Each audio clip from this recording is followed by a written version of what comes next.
Gente, não sei nem como começar esse vídeo. Pinóquio, você deve ter visto isso na tua infância. Aquele filme, na verdade desenho, né? Do boneco feito pelo velhinho lá, carpinteiro, marceneiro. Aí eu não sei, carpinteiro ou marceneiro? É carpinteiro ou marceneiro, Chão, o Gepeto? O Gepeto é carpinteiro ou marceneiro? Carpinteiro. Carpinteiro? O cara faz madeira. Igual Jesus, né? Então, o boneco feito pelo velhinho, carpinteiro, Pinóquio, que fazia um monte de travessura e quando ele mentia, o nariz crescia. É disso que você deve lembrar, né? Pois é, nesse remake do Guillermo del Toro, o cineasta mexicano, ele tem uma roupagem diferente. O filme Pinóquio tem censura de 12 anos, tem a duração de 1 hora e 56 minutos. O filme foi filmado em 1000 dias, gente. Pinóquio ganhou o prêmio de melhor animação no Globo de Ouro 2023, que foi nesta terça-feira, dia 10. Mereceu. Eu vou comentar sobre esse filme, mas já vou avisando para você que eu vou dar com a língua nos dentes, então tem spoiler. Eu assisti esse filme do Pinóquio com o Sansão, gente. Então a emoção foi dobrada, porque o filme é carregado de emoção.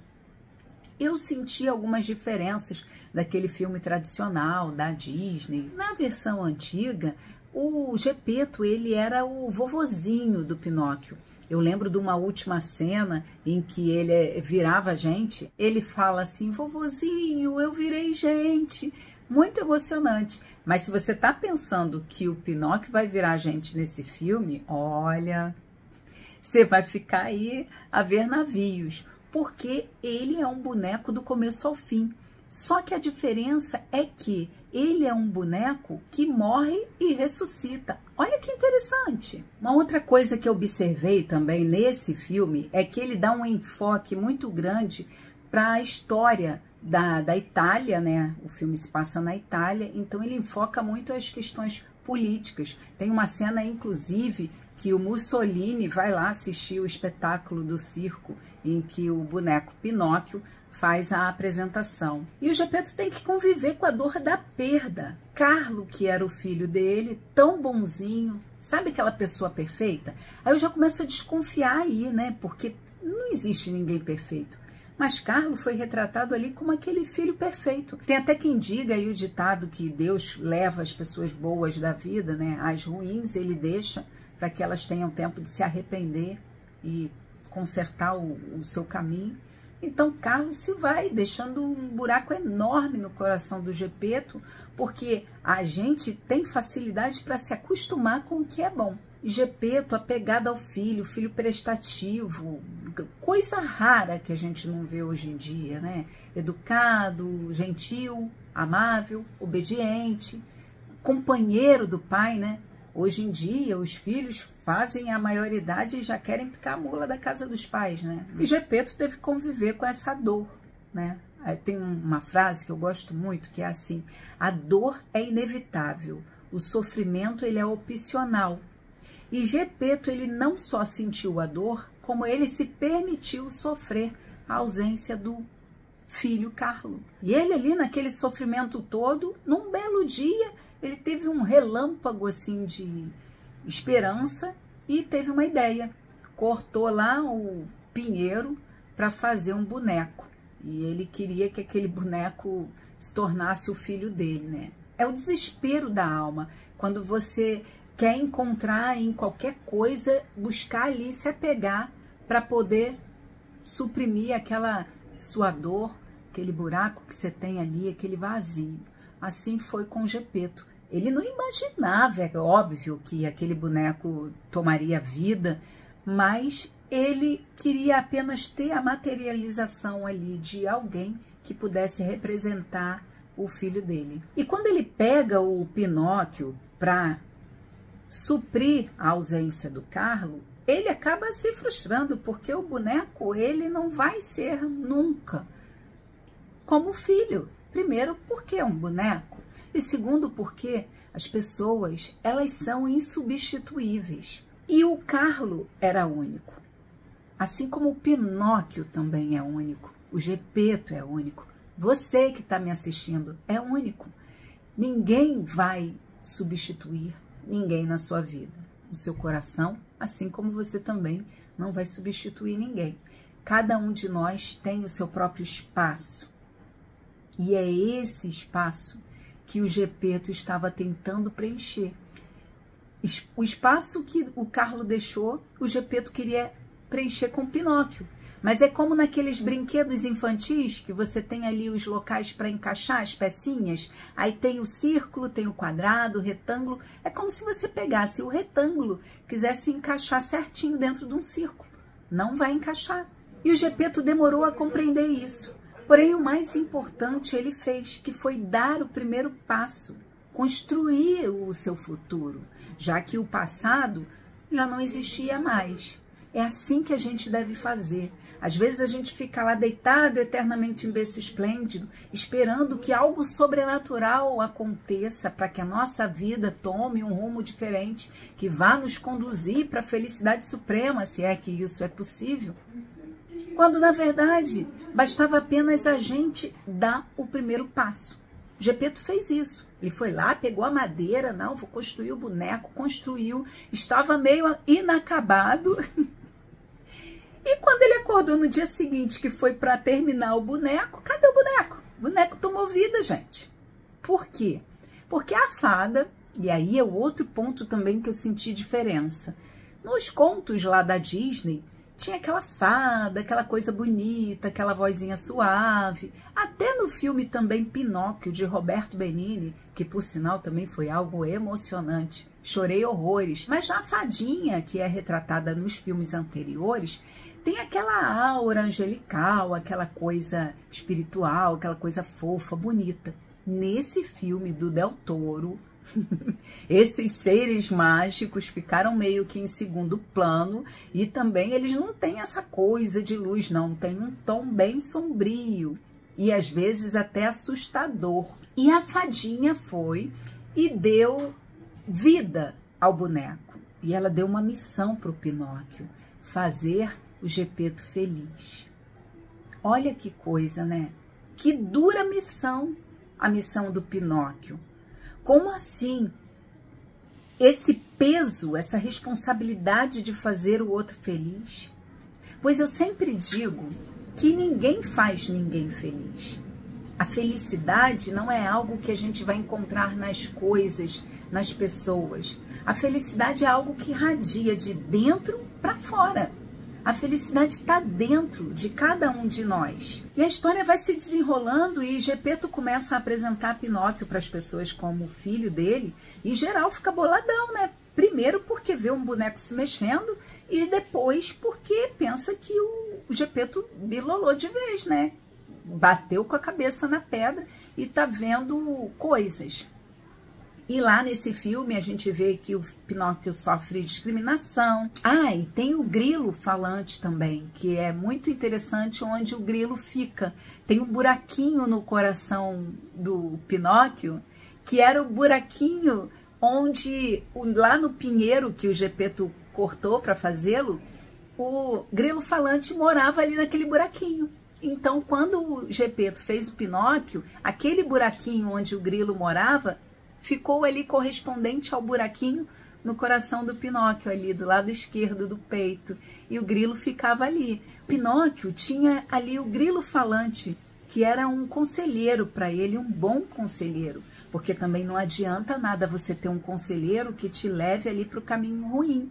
Você vê a importância da gente ter coisas boas no nosso coração.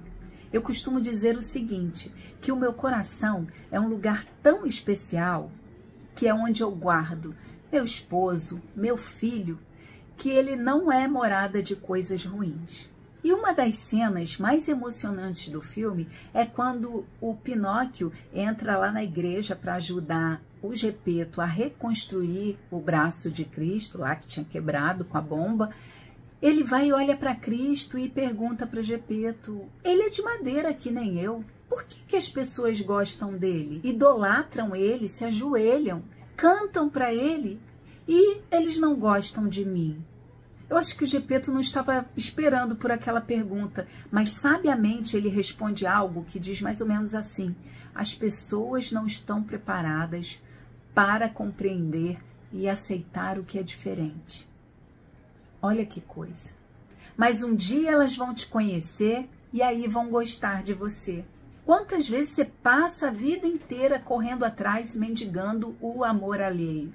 E talvez essa afeição, esse amor nunca chegue, porque não depende de você fazer nada. As pessoas que vão gostar de você, elas precisam gostar do jeito que você é. Porque se elas gostarem de alguém que você está sendo para agradá-las, elas vão estar gostando de ninguém. O importante é você ser autêntico, ser quem você é.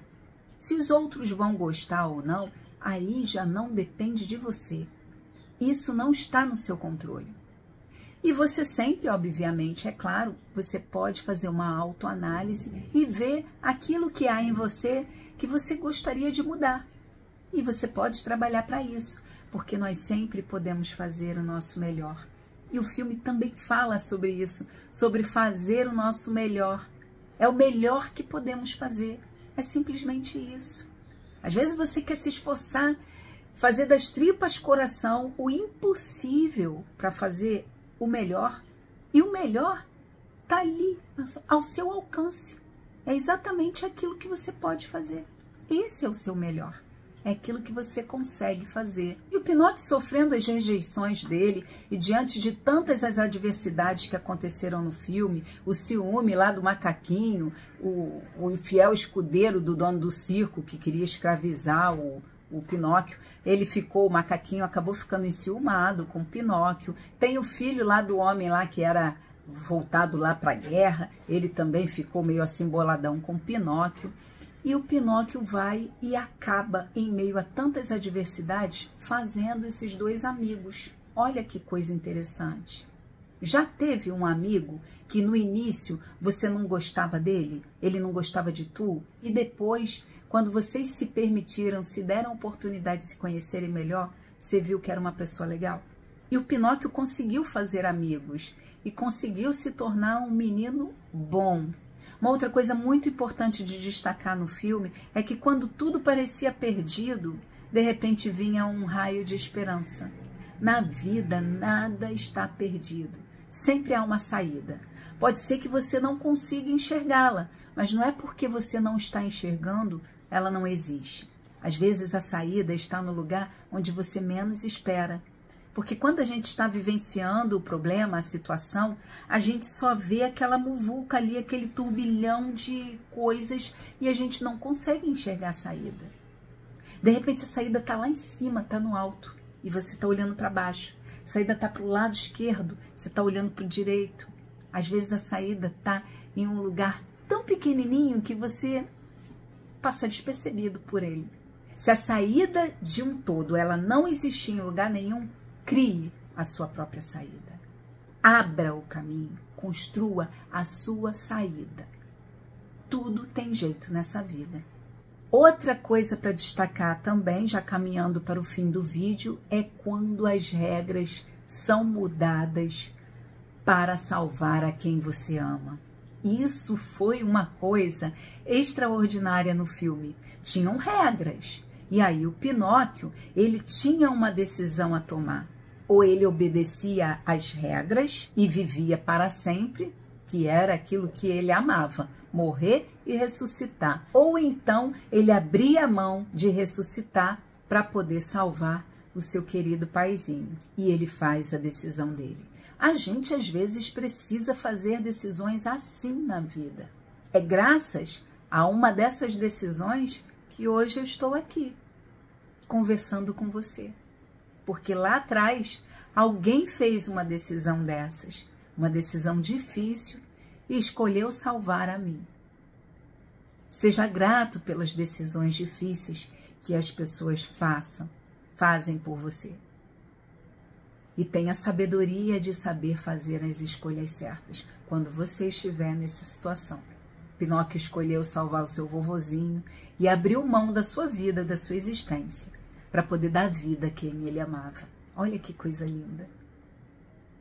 E aí ele reviveu, salvou o vovozinho dele, só que aí tudo tem uma consequência. Ele acabou morrendo e dessa vez morrendo definitivamente. É quando aí entram os amigos em seu favor para pedir. Foi quando o grilo falante, cheio de argumentos, convenceu a fada, com argumentos sólidos, né? Só que não foram esses argumentos que convenceram a fada. Na verdade, né, a fada tinha prometido ao grilo que se ele cumprisse a missão de transformar o Pinóquio em um menino bom, que ela ia conceder um desejo, né, ao grilo. E o grilo desejou que o Pinóquio tornasse a vida. E assim foi feito. Ela concedeu esse desejo e o Pinóquio voltou a viver. Só que todas as pessoas que ele amava iam morrendo. Ele foi seguir o caminho dele, porque a vida continua. As pessoas morrem, mas elas gostariam de estar vivas. E a gente que está vivo deve valorizar esse bem tão precioso que essas pessoas que morreram, que nós amávamos, tanto gostariam de ter e não tem mais. E o mais interessante é que os finais felizes não significam que você vai viver para sempre. Os verdadeiros finais felizes são aqueles em que você deixa a vida seguir o seu curso. Um beijo no coração de vocês tudo. E até o próximo filme.